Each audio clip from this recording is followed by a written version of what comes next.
Hi, I'm your host Megalon Jones, and welcome back to the sharp end of the stick for the conclusion of the scenario between two Fahrbahns. When we last left off, Task Force Smith had smashed up 3 Soviet tank platoons and had thoroughly stopped whatever drive the Red Army had. As of right now, on the right-hand flank, the Soviets are starting to drop artillery, and I need to move my tanks on the right. The plan is to move them to the center and to start picking off some of the infantry I've seen on either flanks hiding in woods.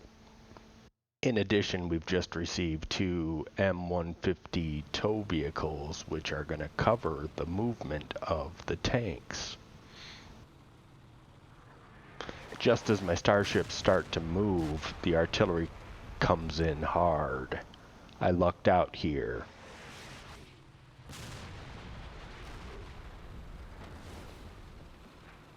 Unfortunately, a team of infantry isn't so lucky, and these guys suffer what ends up being the only casualties I suffer throughout the entire scenario. Somebody had to die, and it was these guys.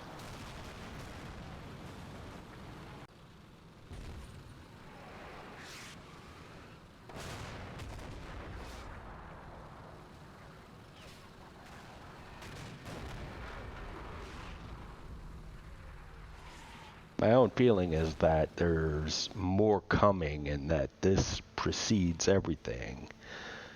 On the right-hand side, I'm keeping an eye on some infantry, but they end up getting the 155mm treatment.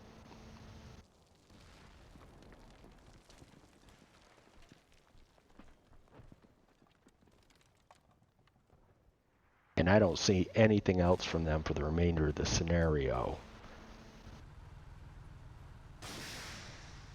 At the rear, the tow vehicles make a spot on a T-72, and the death of this vehicle signals the end of the scenario.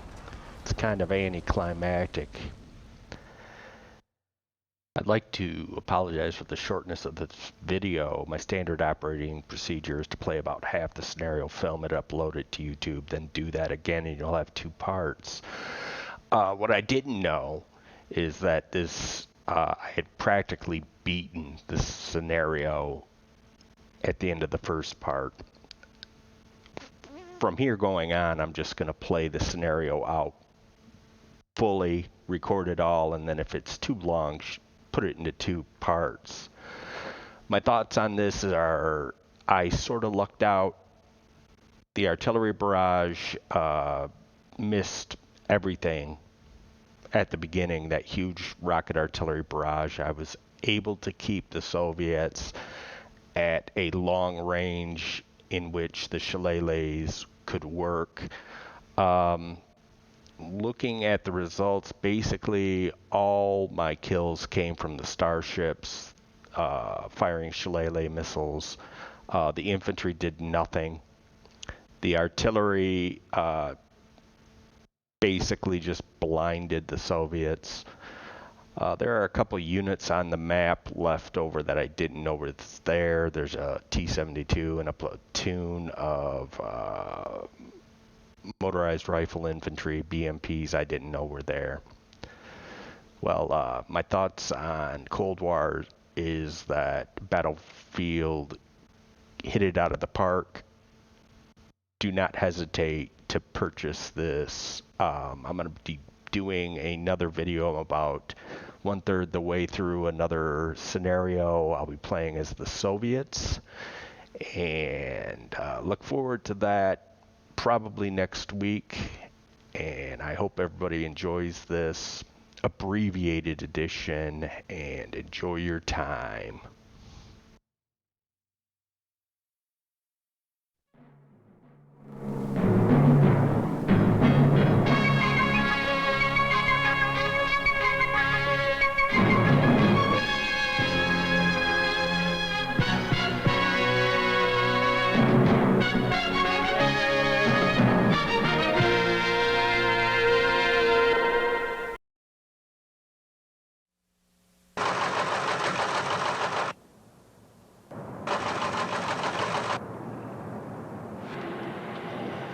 The United States government has been forced, reluctantly, to take action to safeguard what it believes are legitimate Western interests in the Middle East. We are confident that the Soviet Union will take note of our resolve and will desist from its present perilous course of action. There's growing evidence overnight from scientists and observers in many countries that there have been 2 nuclear explosions in the Middle East. In response to today's news of the outbreak of hostilities between vessels of the United States and Soviet navies, The Ministry of Defence has announced it's sending more troops to Europe to reinforce the British commitment to NATO.